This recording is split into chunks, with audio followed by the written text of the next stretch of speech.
Have you noticed that your favorite beauty retailers seem to now be dictating what's clean or what's ethical these days? Because it's no longer just about the beauty brands themselves. It's now the retailers who are stepping in to decide what gets to be on their shelves. Now, this might sound like a logical step towards transparency, but is this maybe a sign that these retailers are becoming the new regulators of beauty? After all, the regulatory bodies themselves, they're slow. We know this because we see it everywhere around the world.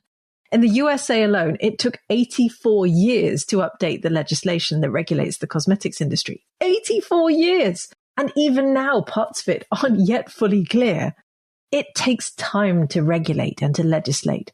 But shoppers don't hang around to wait for the regulators to define, for instance, what clean beauty means, or to legislate against greenwashing. The consumer world moves at a rapid pace. It's totally out of step with legislation, which means that beauty needs to be held to account somehow. And now we're seeing that retailers are stepping in to fill that void. But are they perhaps overstepping? Should our retailers be the ones policing beauty brands? Or should we be doing that as shoppers? But how do you do that when it feels like you need a PhD to understand what's going on? And that's what I want to explore today on this podcast episode. Are beauty retailers really our preferred choice to be the arbitrators of what is and isn't permitted in beauty? Let's explore this together. Hi, it's Lorraine Dallmeier, Chartered Environmentalist, Biologist, and CEO of award-winning online organic cosmetic formulation school, Formula Botanica.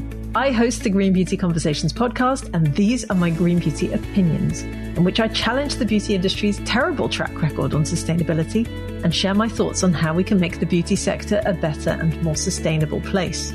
If you want to be the first to hear all of my latest episodes, make sure you subscribe to this podcast. So let's talk about retailers stepping up as the new gatekeepers of beauty standards.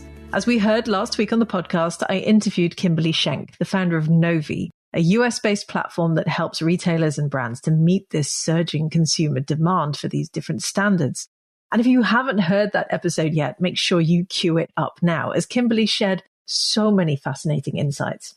And we discussed together how, in the absence of clear regulations, retailers such as Target, Sephora, Ulta, even Amazon are becoming the ones to set the bar for what's acceptable in beauty, because they're now requiring proof from brands to substantiate claims such as clean, cruelty-free, vegan, recyclable, recycled, and they're also effectively regulating which ingredients can and can't be used inside the formulations that they sell. This means that the familiar retail giants that we've relied on for so long for convenience, they're also becoming the self-appointed regulators of our shopping choices. So why is this happening? Well, it turns out that the retailers are also being held accountable, sometimes even legally, for the claims that brands make, those brands that they sell on their platforms. These retailers are then stepping in to demand transparency because, quite honestly, if brands can't substantiate their claims, it's sometimes also the retailers who end up facing lawsuits. And this shift may seem logical, even necessary, but it does raise some serious questions about who is truly responsible for holding the beauty industry to account. Because here's the issue. Retailers are not regulatory bodies. We know this. They're businesses with a bottom line to consider.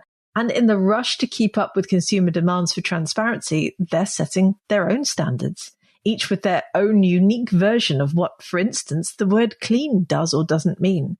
And this patchwork of retailer standards is then adding to what some people call an alphabet soup of claims and certifications. So for small indie brands, meeting all of these different benchmarks can be prohibitively expensive and time-consuming, which means that compliance then isn't a level playing field.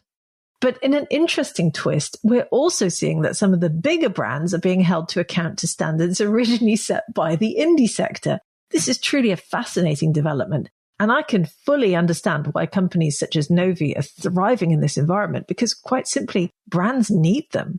So are retailers simply filling a void left by regulators, or are they overstepping? This is a really complicated question, but it's also one with quite big implications. Because if we continue down this path, we may end up with a situation where beauty brands can't compete unless they meet a retailer's specific, sometimes arbitrary criteria. And that isn't necessarily a fair system. So retailers then become the de facto gatekeepers of the beauty industry, But at what cost? Because without clear, unified standards, we run the risk of confusing shoppers and maybe even stifling innovation. So my challenge to you this week is to consider what you expect from the beauty brands you buy from. How transparent are they? And do you feel that the retailers you buy through are setting reasonable standards? Or are they simply moving goalposts to stay competitive? I want you to take part in the conversation and leave me a comment on our Instagram channel at Formula Botanica. I want to hear from you because we need to be tackling these topics together if we want a truly transparent, sustainable, and equitable beauty industry. Thank you for listening to my Green Beauty Opinions. Remember to visit the Formula Botanica website at formulabotanica.com to try our free online formulation course.